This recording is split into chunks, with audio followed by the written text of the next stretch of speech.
अस्सलाम वालेकुम। क्या हाल चाल है आप सब लोगों का। उम्मीद करती हूँ कि आप सब लोग खैरियत से होंगे। खुदा ताला सबको अपने ख़ास हिफ्ज़-ओ-अमान में रखें। तो यहाँ ना मैं ग्रॉसरी थोड़ी सी सब्ज़ियाँ ख़त्म थी मेरी, तो मैंने कहा मैं सब्ज़ियाँ ले आऊँ ना। तो बड़ी फ़्रेश सब्ज़ी जो है ना वो मिली है मार्केट से। तो आज तो शुक्र है अल्लाह का कि कुछ रेट भी मुनासिब थे कि कुछ मैं सब्ज़ियाँ लेके आई। मटर सस्ते हुए हैं आजकल। अब मटर लेकर आई हूँ, मैंने कहा निकाल के तो फ्रीज़ कर दूँगी। तो ये ना येलो कलर का शलजम है। ये मैं बड़े अरसे से जब भी जाती थी ना सब्ज़ी लेने, तो मैं दुकानदार से यही कहती थी कि अभी मैंने वो जो वाइट वाला शलजम है ना, वो उसका जायका नहीं होता, मैं वो शलजम नहीं खाती। तो ये जो देसी शलजम होता है ना, इसका बहुत जायका होता है। ये गोश्त में बना के खाओ, वैसे बना के खाओ तो इसका बहुत ज़्यादा जायका होता है देसी का। तो आज मुझे एक दुकान से ये मिल गया तो मैं ये भी ले आई। ये प्याज, आलू, मटर वगैरह इस तरह की सारी चीज़ें, लहसुन, अदरक तो मैं कुछ दिन पहले ले आई थी। तो बस ये सब्ज़ियाँ लेकर आई हूँ ताकि ये जो है ना मेरा अब पूरा हफ्ता जो है आराम से गुजर जाएगा इंशाल्लाह। अच्छा, इधर गैस तो आहिस्ता ही है, लेकिन आज सुबह ना मैं मसाला नहीं भून सकी क्योंकि आज सारी सब्ज़ियाँ ख़त्म हुई थी और मुझे कोई अंदाज़ा नहीं था कि मैं आज कौन सी सब्ज़ी बनाऊंगी, या कोई दाल, चिकन, कोई भी क्या पकाना है ना, इस चीज़ का अंदाज़ा नहीं था। तो इसलिए सुबह मैं मसाला नहीं भून सकी। तो अब देखें, पता नहीं सिर्फ अब मसाला ही भूनता है या पूरी हड्डियाँ ही पक जाती है। ये तो अब गैस पे है, लेकिन ये है कि मैंने ना अब मसाला भून रही हूँ पहले। उसके बाद आज मैंने बनाने हैं आलू बैंगन। तकरीबन ना मैं कोई 2-2.5 माह के बाद बना रही हूँ। बड़े ही फ्रेश बैंगन आए हुए थे दुकान पे ना सब्ज़ी वाले के, तो मुझे इतना अच्छा लगा मैं वो ले आई। तो यहाँ बैंगन काट के तो रख ली, लेकिन अब मुझे लगता है कि मुझे ना सिलेंडर पे ही बनानी पड़ेगी क्योंकि वो स्लो हो गई हुई है। तो यहाँ मोंगरे और मटर जो है ना वो मैंने अलग रखे हुए हैं। दूसरी सब्ज़ियाँ सारी समेट दी हैं, लेकिन इन्हें रखा हुआ है कि ज़रा किचन से फारिग होकर तो बाहर निकलती हूँ तो फिर ज़रा धूप में बैठूँगी। एक तो जिस्म को धूप लगवाऊँगी और दूसरा जो है ना फिर ये सब्ज़ियाँ जो हैं ये बना के रख दूँगी। मेरे हस्बैंड मुझे कह रहे थे कि मोंगरे पकाओ ना आज। ये मैं सीज़न में पहली दफ़ा लेकर आई हूँ मोंगरे, तो वो कह रहे थे मोंगरे पकाओ। मैंने कहा नहीं, इतना टाइम नहीं है कि क्योंकि इनको बनाने में टाइम लगता है, तो मैं आज इन्हें बना दूँगी तो फिर कल को आपको पका दूँगी। तो आज जो है ना, आज सिर्फ आप जो मैं चीज़ बनाऊँगी वो आप खाइएगा। तो यहाँ मैं ना ये सब्ज़ियाँ लेके तो वापस आ रही थी, तो ये रास्ते में ना एक माँ जी हैं, गली के कोने पे उनका घर है ना, उनका ड्राइंग रूम का दरवाज़ा बाहर गली में। वो बहुत बुज़ुर्ग हैं, अकेली होती हैं अपने घर में। तो वो ना जब भी गुज़रो ना उनके घर के आगे से, तो वो ना आवाज़ दे के ना तो रोक लेती हैं, नी नुए नी धीए खलो जा, मेरी गल सुन जा, मेरे को बह जा, कड़ी मेरे नाल बह के गल्लां कर।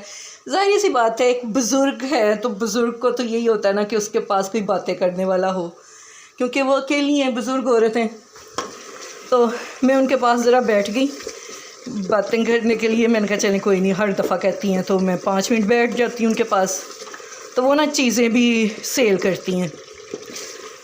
अब इस चीज़ की मुझे ज़रूरत नहीं थी, तो कहती हैं कि ना मेरे कोल कुछ चीज़ां ने भी, बोतलां ने, जूस वालियां कोई इस तरह दियां, तो जो तू खरीदनियां होण ते तू खरीद ले। मैं कहा माँ जी मैं तो नहीं इस तरह की कोई चीज़ खरीदनी।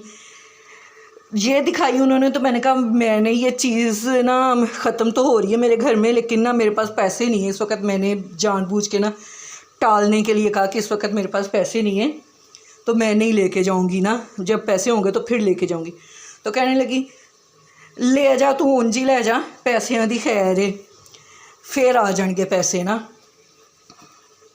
कि बाद में बेशक पैसे भेज देना, लेकिन अब ले जाओ तुम ना। और मैं कहा अब मैं क्या करूं, मैंने तो झूठ बोला सिर्फ इस वजह से कि मुझे लेके ना जानी पड़े। तो अब क्या करूं। अब मैं कहा अगर अब पैसे निकाल के जेब से दिए ना तो उन्होंने कहना कि इसने मेरे साथ गलत बयानी की है। मैं तो बस लेना नहीं चाह रही थी, इसलिए उनसे ये बात कह दी कि बुज़ुर्ग थी, उनके एहतराम में ये कह दिया कि माँ जी मेरे पास पैसे नहीं हैं तो मैं नहीं लेके जा सकती ना।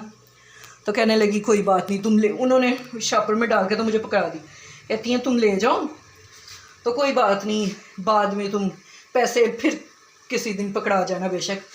तो मैं बस फिर मजबूरी में ये ले आई। मैंने कहा अच्छा अब कल परसों जब मेरा बाज़ार की तरफ बाहर की तरफ चक्कर लगेगा तो फिर मैं ना उन्हें